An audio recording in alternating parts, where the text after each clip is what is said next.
D'abord silencieux, Frédéric Bourali a finalement réagi à la disparition de Marion Gaim, sa consoeur de scène de ménage. L'acteur a au passage fait une triste révélation sur la manière dont il a appris le décès de la star. Difficile pour les Français de ne pas s'émouvoir de la disparition de Marion Gaim. Depuis 2009, elle égayait leur soirée dans la peau du guette, la retraitée un brin mégère de scène de ménage.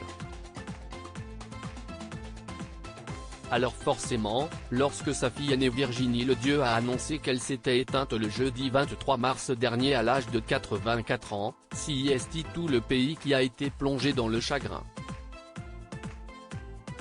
Sans compter sur ses camarades de la mini-série culte, qui lui ont très rapidement rendu hommage sur les réseaux sociaux. Même Lou Denis et Lyon, l'irremplaçable Cédric qui avait quitté le programme en 2017, s'est emparé de son compte Instagram pour adresser quelques mots en sa mémoire. Que ce soit David Morra ou encore Valérie Carcenti, tous les membres du casting ont d'ailleurs fait savoir qu'ils seront présents à ses obsèques, célébrées ce vendredi 31 mars en l'église Saint-Roch à Paris. Frédéric Bourali, qui incarne le très populaire José, sera également de la partie.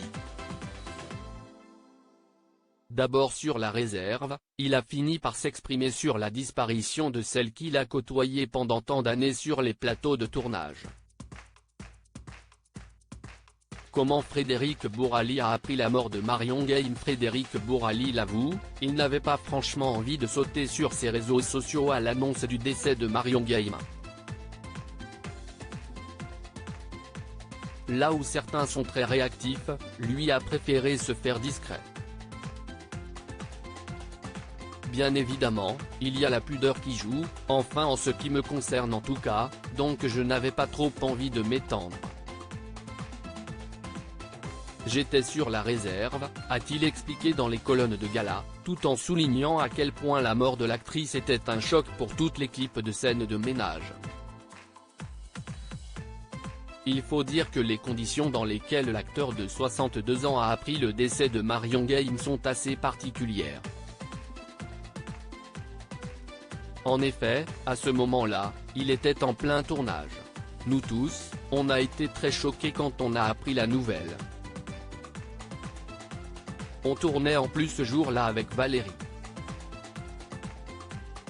Le meilleur hommage, c'est de continuer à travailler et à faire rire, mais c'était difficile. On y est arrivé, mais c'était difficile, a tristement révélé le compagnon fictif de Valérie Carcenti.